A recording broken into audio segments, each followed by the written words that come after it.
Guys, welcome back. So dhawaada magacaygu waa Maax. Kusoo dhawaada channelkayga.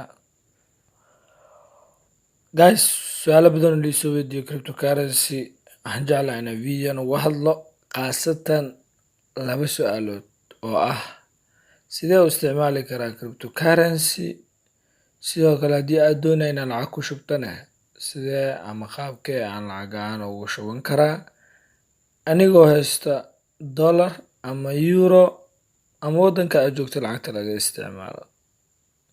Haddaba Bitcoin marka la joogo inaad isticmaasho easy ama aad ay ugu fududahay xitaa haddii aad Muqdisho aad joogto. Haddii aad doonayso marka macluumaad badan oo intaas la xiriira, haddii aad channelka cusub tahay hadda subscribe dheh, sidoo kale like share videogan si aan video walba aan soo geliyo aad u heshana gambaleelka ku dhufo. Aan gudagalno. Guys, haddii aad doonayso inaad cryptocurrency aad isticmaasho, qaabka ugu fudud aad u isticmaali karto waxay tahay waa inaad leedahay wax loo yaqaano wallet. Wallet micnaheedu waxa waaye koonto. Koontada marka intee ka furan kartaa? Koontada waxaa ka furan kartaa ilaa iyo 4 meelood ama 5 meelood. Waxaana ugu caansan marka Soomaaliya aad joogto 2 ayaa markaas access kugu ah. Haddii aad Muqdisho markaas aad ku nooshahay ama Soomaaliya iyo Africa ba haddii aad ku nooshahay, haddii aad Yurub aad tahayna kuwa wanaagsan aad isticmaali karto kula wadaagi doonaa.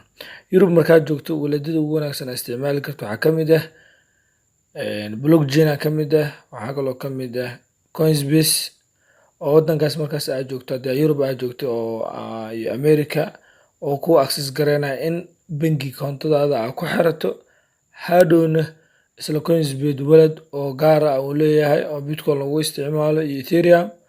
Kadib markaas waxa waaye aad lacagtaada dollarka ugu bedelato Bitcoin inta markaas u dhigmato Bitcoin ahaana walletka lagu soo diro oo lacagtii transactionka iyo inta u baahan tahay aad ka dalbanaysid ayadoo markaas lacagta bangiga kugu jiro laga jaranayo inta markaas u dhigmato Bitcoin walletka lagu soo shubayo. Haddii aad Yurub aad joogto haddii aad Soomaaliya aad joogto waxaa kaloo isticmaali kartaa oo kugu wanaagsan blockchain iyo sidoo kale Jaxx wallet. Blockchain iyo Jaxx wallet waa lag wallet waa koonto waaye aad furatay, furashadiisana waa free.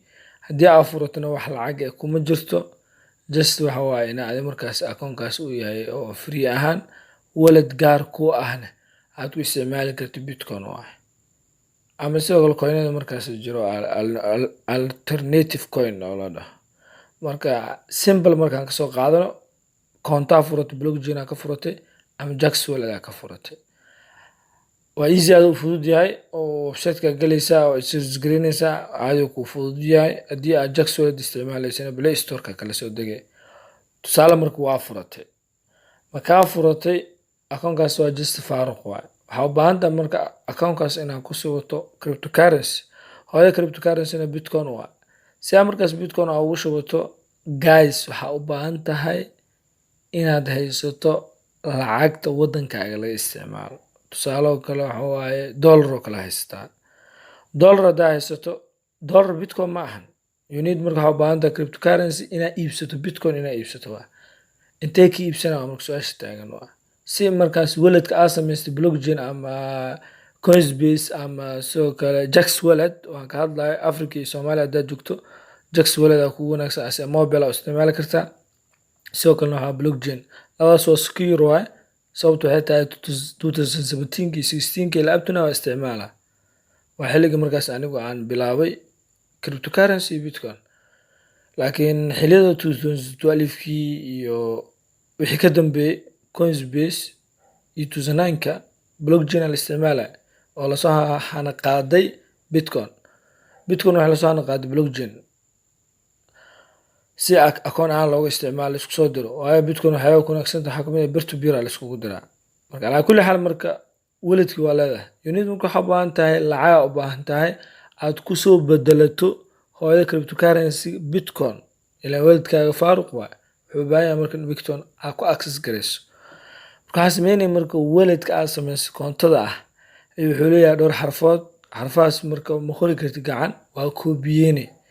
Marka koobiyeyso waxaa sameynay marka Soomaaliya ama Africa haddaad joogto lacagtaada dollarka ah waxaa u bedelaysaa bitcoin adigoo markaas ka iibsanayo kuwa markaas exchange-ga ah ama sarifaadka ah bitcoin kuu sarifayo waana la heshiinaysaa oo percentage gaar ay ku saaranayaan si markaas ay kugu soo diraan inta markaas aa u baahan tahay. Tusaale kale Soomaaliya ama Muqdisho haddaad joogto company waxaa jiro Somali MLM oo shaqa service ka qabto ama sidoo kale aniga xataa service-kaas aan qabto. Marka inta u baahan tahay waxaa lagu charge gareynaa. Depend marka waxay ku xiran tahay inta aad dalbanayso waa. Inta aad dalbanayso kadib waa lagu charge gareynaa waxaa lagu leeyahay transaction wallet iska bixi wallet to wallet. Waxaa kaloo iska bixinaysaa lacagta transaction markaas khidmad ahaan lagu qabanayo. Adiga waa 10%, 7%, 6% waaye.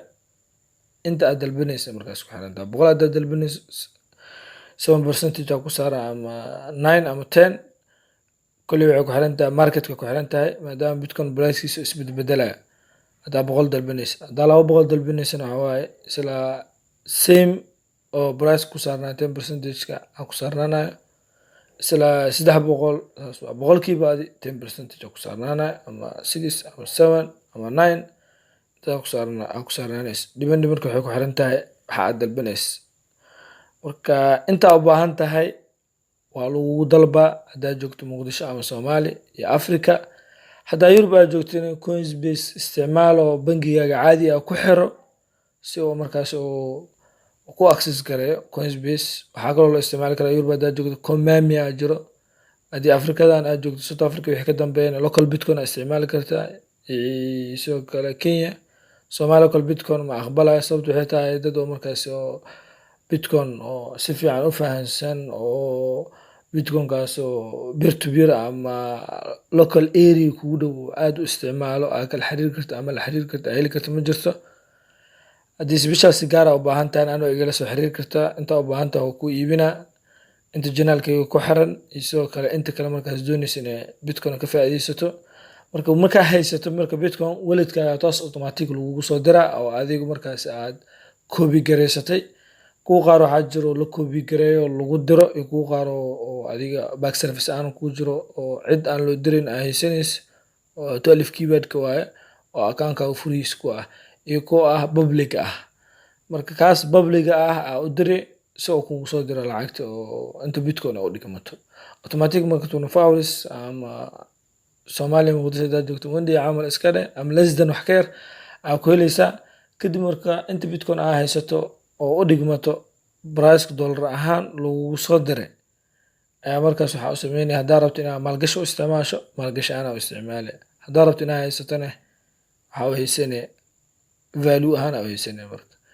Su-aasha xigta marka waxay tahay maadaama bitcoin aan dollar aan kasoo dhigtay aan gacanteeda ku haysto aan ka faa'iidaystay inta markaas u baahanahay baahideydana aan gacanta ku dhigay qaabkee ugu faa'iidaysan karaa. Waxaa ugu faa'iidaysan kartaa labo qaabood. Qaab waa investment inaad sameyso oo aad maalgashato inta markaas bitcoin ah. Kuwa waxaa jiro mining sameeya oo legit ah oo ana invest gareystay 2016 ilaa abtuna u shaqeynayo. Iyo sidoo kale ina markaas aad iska haysato ilaa aad ka sugto price bitcoin uu kaco. Kadib markuu price bitcoin uu kacona tusaale kale bitcoin markuu price-kiisa uu maray 8000 aa gashay. Markuu bitcoin price-kiisa uu tagay 10000 waxaa lacagta markaas adigu aad iibsato tusaale $1000 oo kale 10000 oo tago $1000 500 ama 600 aa kuu fuushay. Hadaas macaash waa faa'iido waa. Iyo sidoo kale barnaamijyadan oo loo yaqaano investment programs oo aad maalgashanayso daily percentage oo go'aan ku siinaya jiro. Iskana ilaali 99% dadka trade sameeya 1% iyo 1.5 ay bixin karaan 10 iyo wax ka badan haddaa aragtay 5 iyo 6 iyo 4% daily oo bixinayna lacagtaada wax muddo yar kugu soo noqonay. Kuwaas waxa waa scam loo yaqaana. Kuwa legit-ka ah oo kugu wanaagsan area-da kugu dhow ka raadi.